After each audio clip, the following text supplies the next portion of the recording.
Maari po bang matanong, Attorney Santos, matanong muli kung naandito pa ba sa bansa natin si Apollo Quiboloy? Magandang umaga po, ma'am, Senators.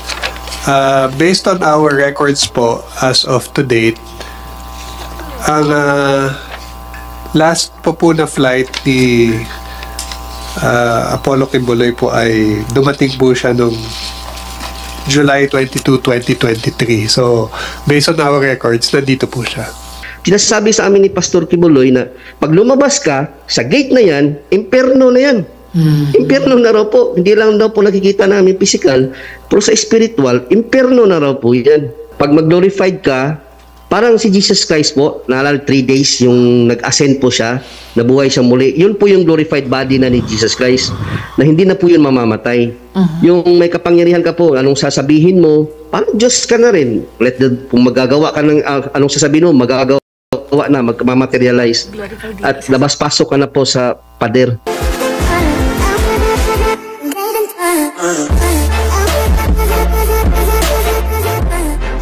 Ayan. Ay, hello po. Hello yes, po, ma'am. hello. Narinig nyo ba yung tanong ko kanina? Pakiulit po, ma'am. Okay Sorry lang po. No problem. Sabi ko po kasi halos wala akong maitanong pa sa iyo dahil napakaklaro ng testimonya mo sa video. Isa lang siguro, kinukumpirma mo ba na ikaw nga yung nagsasalita sa video? Opo, ma'am. Ako po yun. Okay. At bakit mo naman naisip noon, pagkatapos ng unang hearing, bakit mo naisip na bumalik sa kingdom? Ganito po kasi, ma'am, na for 20 years ko po sa loob, nadoktrinahan po kami ng about salvation, na kung saan si Pastor Quiboloy lang po yung kaligtasan, siya lang po yung tamang daan, siya lang po yung magliligtas ng buong sanlibutan. So, na-embed po sa amin yun. Wala po kaming time na mag-isip na, halimbawa, magde-negative ka patungkol sa paglilingkod. Mayroon kasi magpe-fellowship sa iyo, huwag ganyan, Brad. Dapat, lahat po kami, kahit ako ngayon, medyo nadasig na rin po ako, baga lumakas na naman ako. Hindi na, nawala na yung doubt ko, tapos yung kasama ko naman may doubt. Ganun din pong gagawin ko. Yun pong tinuturo sa amin. At lahat ng mga ginagawa namin, na hindi po kami makapagsalita, voice out ng against kasi i-report kami kaagad. Takot din po kami noon kasi may palo ba or i-demote ka sa position mo, maging hardinero ka na lang, magiging force, yung malaging labor po talaga na trabaho. Tsaka yung takot din po namin na yung binasabi ni Quiboloy dati pa, ni Pastor Quiboloy na glorified body. Yun po talagang sinasabi niya yung glorification, na pag mag-glorified ka, parang si Jesus Christ po, naalala 3 days yung nag-ascend po siya, nabuhay siya muli. Yun po yung glorified body na ni Jesus Christ, na hindi na po yun mamamatay. Yung may kapangyarihan ka po, anong sasabihin mo, parang Diyos ka na rin. Kung magagawa ka ng anong sasabihin mo, magagawa na, magmamaterialize. At labas-pasok ka na po sa pader. Sorry, Elias Jackson, ano yung huling pangungusap na binanggit mo? Yung glorified body po na ano po namin na pag mag-glorified po si Pastor, katulad po siya ni Jesus Christ. Nung namatay, nabuhay muli, yun na, pagkabuhay muli ni Jesus Christ, yun na yung glorified body niya. Kaya niya pumunta sa isang lugar, sa isang ganun lang po, snap lang po, pupunta na siya doon. Ano magsasabihin niya, mangyayari. Ganun po yung iniino sa amin na matatanggap din po namin pag maging faithful, maging loyal po kami. Nung time po kasi na yun, lalo pong yung, kumbaga sa sa movie pa po, nandoon na po yung trailing habang nagpapalapit na po ata yung kaso ganun. Sinasabi niya kasi na end na raw po, finish na yung ganun, tapos na raw po yung gawain niya. Ibig sabihin, hindi mo na siya makikita, hindi mo na siya maramdaman dahil yun na po yung glorification time ni Pastor Quiboloy. May napaisip po ako, siyempre po, sa ilang taon po ako, kahit na po yung, ko lang po konti, yung time na lumabas po ako, ma'am. 2019, lumabas ako. For how many years? 19, 20, 21, 22, up to May 2023, hindi ko lang maalala ko lang. Lahat po ng kasama ko na trabaho, pag inaaway si Quiboloy, magpo-post sila, talagang hinahamon ko po talaga ng suntukan, hinahamon ko po talaga ng, talagang dahil alam ko sa puso ko, si Quiboloy pa rin yung totoo kahit lumabas kami. Kaya yun pa rin loyalty po sa loob dahil lumabas naman po ako dahil nagkasyota po ako ng hindi tagaloob, nagkaroon ako ng girlfriend. Kaya pinili ko yung girlfriend ko. Parang doon na siguro nakalabas ako. Pero yung loyalty ko pa rin, nandun pa rin kay Pastor Kibuloy. Kaya po, kung sasabihin nila po, bakit ako bumalik ganyan? Tingnan nyo po yung sa social media, yung mga kapwa full-time worker ko na dati na lumabas. Nagsilabasan sila, kinakampihan si Kibuloy. Hindi na yun sila sa loob, sa labas na po, pero kinakampihan. Ganun po ako dati. Kaya po natakot po ako baka totoo yung sinasabi ni na glorified body na si Kibuloy. Paano po kung totoo? Impyerno po eh. Alam mo po yung impyerno, eternity. Yun po tinuturo sa amin. Kahit nasa loob ka po, pag naisip mong lumabas, sinasabi sa amin ni Pastor Kibuloy na pag lumabas ka, sa gate na yan, impyerno na yan. Impyerno na raw po. Hindi lang daw po nakikita namin physical, pero sa spiritual, impyerno na raw po yan. Ganun po ang tingin ni Pastor Kibuloy sa amin, sa labas.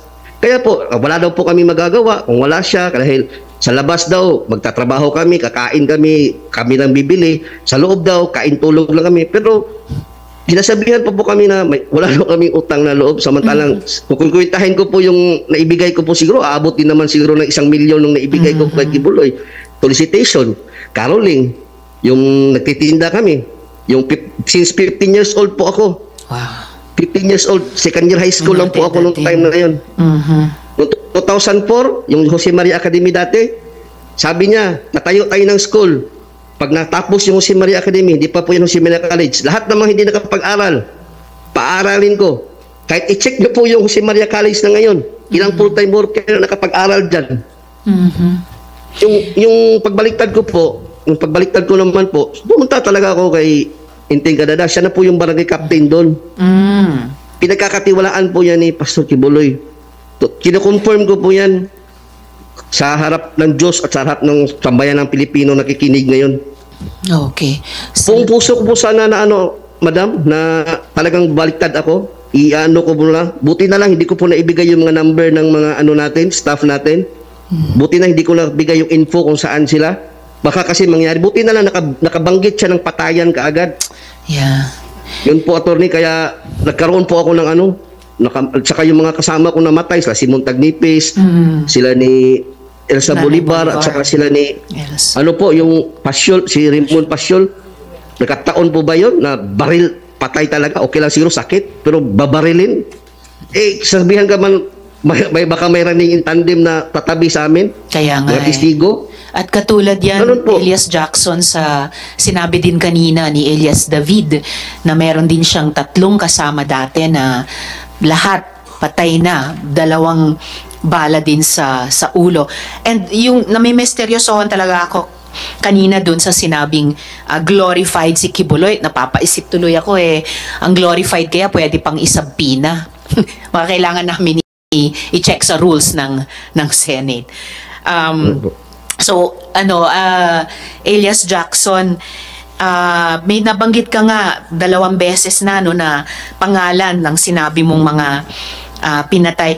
Paano ka, sinabi mo nga sina Simon Tagnipis, Nanay Elsa Bolivar, Raymond Fasiol. I-check na lang po namin kung tama yung pagdinig ko sa mga pangalan nila. Pero paano nyo natitiyak na sila ay pinapatay talaga ni Kibuloy?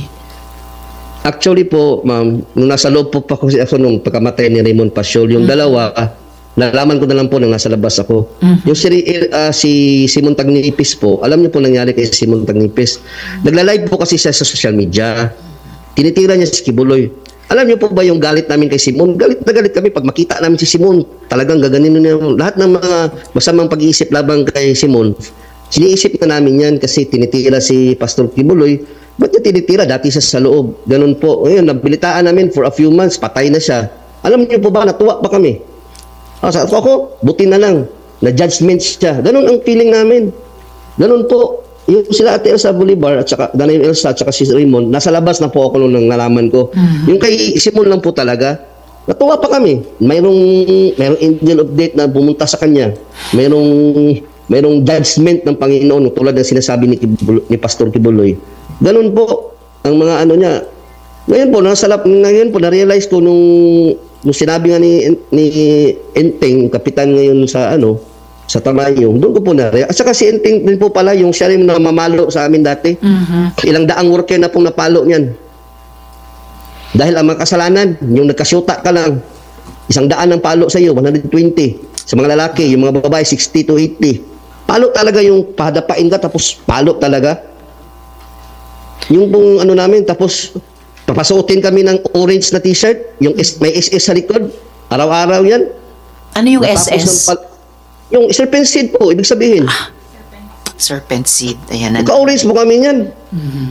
Yung Parang mga sinuot namin, preso. nakakahiya po yun. Tapos wala kaming karapatan. Zero kang karapatan. Trabaho lang kami. Gising kami ng alas 5, alas 4, gisingin na kami, alas 5, devotional na. Tuloy-tuloy na yan. Hanggang alas 10, alas 11 ng gabi. Wala po kami. Ilang oras na po pahinga namin. Tapos, Elias Jackson, paano kayo nagkaroon ng lakas ng loob na lumabas ngayon at magpatotoo sa lahat ng mga bagay na ito? Sa kabila nung sabi mo rin at sabi rin ni Elias David kanina, yung alam mong may mga banta sa mga witnesses. Sa totoo lang po, dahil po sa doktrina nga po na na-embed po sa puso't isipan ko, na siya yung kaligtasan, I look beyond po. Tingnan ko, tinawalang tabi ko po lahat na nangyayari sa akin. Nasampal ako dati, nung naliit lang yung remittance ko, 1999, 15 years old ako. Sinampal ako ni Dandy Cabahog, harapan ng may members pa at worker doon. Sabi sa akin, kung tinututoy ka sa bahay nyo, dito hindi. Sinampal po ako. Alam nyo po, I look beyond that. Kasi sinasabi kasi sa amin, pag pinapanis kami, pinapalo kami, pag, ano yan, pagbadlong, o tawag dito yung disiplina yan ng Panginoon, ng Ama. Lahat po, kaya ini-embed sa amin, kaya tinatanggap namin, kahit pagalitan kami, kahit tawagin kami animal ni Pastor Kibuloy, pag nag-hook up siya, nagagalit siya, kahit murahin kami. Pribilehiyo yan, dahil nakikita ka ng Ama, yun ang inaano sa amin. Pero nung nangyari sa akin, nung sinabi ni Inting Canada sa akin, nung patayan na, Yun. doon na po, lahat po ng ano ko, lahat ng sama ng loob ko, ninakaw sa akin yung aking, kahit na po yung, alam niyo po, bago lang kami naghiwalay ng partner ko ngayon, dahil dito, sinacrifice ko po kung alam lang nila. Maghiwalay po ay bago lang. Dahil lang po, hindi na maano ng asawa ko dahil malayo ako. Dahil buhay ko na ano, para lang sa kanilang kaligtasan. Hindi nila alam yan. Akala nila, binayaran po kami. Kahit piso wala po kaming bayad dito. Sinasabi ko lang sa mga worker na yan. Parang hindi naman kayo pinasulisit ni Kibuloy. Masakit, masama lang po yung loob ko. Yung ganun po. Hindi nila alam yung mga sakripisyo namin din. Kala nila, napakaganda na dahil binayaran niyo po kami, madam. And I'm sorry naman po marinig. kami bayad na tatanggap. At I'm sorry marinig, Elias Jackson, yung tungkol dun sa partner nyo, no? Pero napakahalaga din yung mga ibang binanggit mo tungkol sa yung pinorma sa inyong mga paniniwala. Yun din yung isang, siguro, gusto talagang tignan ng komite, no? Ganun ka talaga kalalim ang conditioning ng relihiyon, lalo na sa yung totoong naniniwala, no, yung talagang nananalig ng sincero. So isang area siguro na gusto rin naming tignan yung legal na konsepto ng consent, no, kung paano ito naapektuhan o paano ito na impluwensyahan o napanghihina dahil malakas yung paniniwalang itinuturo. Pero kalaunan, inaabuso pala yan. So, maraming salamat sa iyo, Elias Jackson. Sana manatili ka dyan online para sa anumang ibang follow-up questions. At sa puntong ito lang po talaga yung masasabi ko sa lahat ng nakakabigla rin na binahagi mo sa komite namin. Pag mayroong witness sa hearing, pag mayroong kahit isa, na sinaktan ni Kibuloy o sinaktan ng mga tao niya, well, sa buong Senado po siya mananagot. Yan po ang masasabi ko sa inyo. So maraming salamat, at this point, Elias Jackson. Maraming salamat po, ma'am. Maraming salamat po. Sa Bureau of Immigration po, maari po bang matanong, Attorney Santos, matanong muli, kung naandito pa ba sa bansa natin si Apollo Kibuloy? Magandang umaga po, ma'am, senators. Based on our records po, as of to date, ang last po na flight ni Apollo Kibuloy po ay dumating po siya noong July 22, 2023. So, based on our records, nandito po siya.